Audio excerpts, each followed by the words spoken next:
E aí, já parou para pensar que a solução para nossa crise de poluição plástica pode estar, sei lá, crescendo numa floresta ou sendo tecida por um inseto? Hoje a gente vai mergulhar nesse futuro incrível dos materiais naturais.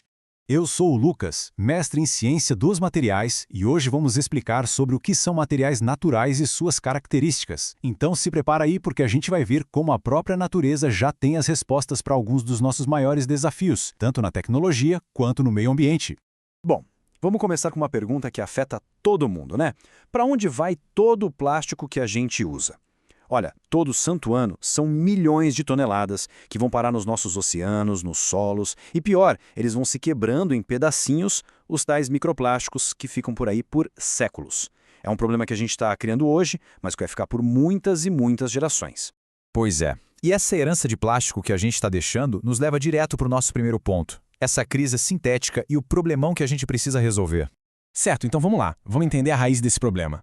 Por décadas, a nossa sociedade se tornou, assim, super dependente dos polímeros sintéticos.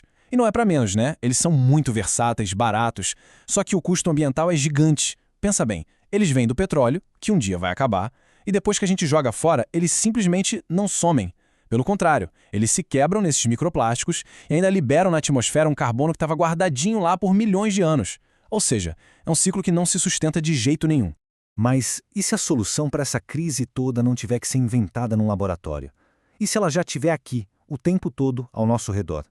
Pois é, essa é a resposta que vem da natureza. E aqui está o pulo do gato. Materiais naturais, bom, são substâncias que vêm direto da biosfera, sabe? Tipo madeira, algodão, mas o que todos eles têm em comum é o que a gente chama de assinatura biológica. O que é isso? Significa que a natureza, com suas enzimas, com os micro-organismos, já tem a receita para desmontar esses materiais. É como se eles tivessem uma morte programada, que faz com que eles voltem para o ciclo da vida de um jeito seguro. E olha, a natureza nos oferece uma verdadeira biblioteca de materiais. É incrível. As classes principais são, por exemplo, os polissacarídeos, como a celulose das plantas, que dão estrutura, rigidez. Depois vem as proteínas, tipo a seda e o colágeno, que são fantásticas porque combinam resistência com biocompatibilidade. Aí temos os polisoprenos, como a borracha natural, que todo mundo conhece pela sua elasticidade. E por fim, os lignos celulósicos, como a madeira e o bambu, que são mestres em combinar leveza e uma força absurda. Agora, vamos dar uma olhada mais de perto nos superpoderes desses biopolímeros. Porque, sério, eles são muito mais do que só um substituto para o plástico. Para ter uma ideia da escala do que a gente está falando, pensa só nisso. A natureza produz, por ano, umas 250 bilhões de toneladas de celulose. É, de longe, o polímero mais abundante do planeta. A matéria-prima para uma revolução está literalmente crescendo debaixo do nosso nariz.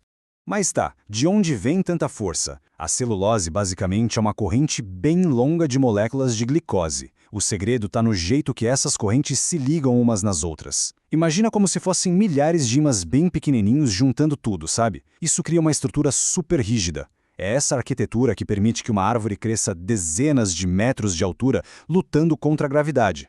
E quando o assunto é resistência, a comparação da seda com o aço é simplesmente impressionante. Se a gente comparar peso por peso, a seda ganha. E o mais louco é que enquanto o aço precisa de mineração, de processos industriais pesadíssimos, a seda é feita por um inseto, em temperatura ambiente, num processo que se monta sozinho. É a engenharia da natureza no seu nível máximo, cara. Isso, em números, é de cair o queixo. A resistência da seda pode chegar a 760 megapascals. Para a gente ter uma noção, isso é parecido com vários tipos de aço usados em construção, só que num material muito mais leve e flexível. Fica bem claro que natural não tem nada a ver com frágil, né? Beleza, mas como é que esses superpoderes todos viram tecnologia de verdade no nosso dia a dia? É isso que nos leva à verdadeira revolução dos materiais. A versatilidade é gigante. Na medicina, por exemplo, colágeno e seda são usados como uma espécie de andaime para ajudar a regenerar tecidos, porque o nosso corpo simplesmente os aceita. Nas embalagens, o amido e a nanocelulose já estão virando filmes biodegradáveis que protegem a comida. Na indústria de carros, fibras como a juta e o cânhamo deixam os veículos mais leves e eficientes. E até em energia, cara. Hidrogéis de celulose já estão sendo usados para criar baterias flexíveis e que não agridem o meio ambiente. E o futuro, olha, parece coisa de filme de ficção científica.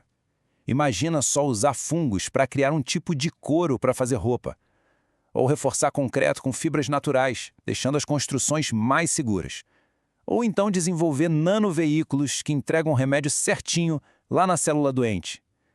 A gente está só arranhando a superfície do que é possível fazer. Tudo isso aponta para uma direção muito clara. O futuro tem que ser circular. Não tem outra saída. E uma análise do ciclo de vida completo desses materiais deixa isso bem claro. Olha a diferença. Os materiais naturais pegam carbono da atmosfera para poder crescer. Já os sintéticos liberam carbono fóssil. No fim da vida, os naturais voltam para a natureza, se reintegram. Os sintéticos viram poluição que não some nunca. E, para completar, a energia para produzir um material natural é geralmente bem menor. É uma vitória em todos os sentidos para o meio ambiente.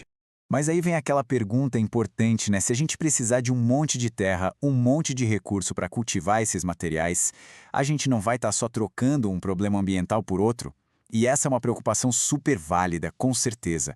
A resposta mais inteligente para isso é o que a gente chama de bioeconomia circular. A ideia é a seguinte: em vez de competir com a produção de comida, a gente usa o que hoje é considerado lixo. Coisas como palha de trigo, bagaço de cana, casca de fruta. A gente pega esses resíduos e transforma em materiais de altíssima tecnologia. A gente usa e no final eles voltam para a natureza e viram nutrientes de novo. O ciclo se fecha, direitinho, sem nenhum desperdício. E isso tudo deixa a gente com uma reflexão final. Por séculos, a gente buscou inventar materiais em laboratórios, criar coisas do zero.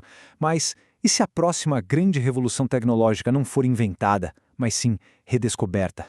E se for a gente finalmente entender e usar a genialidade que a natureza vem aperfeiçoando há milhões de anos?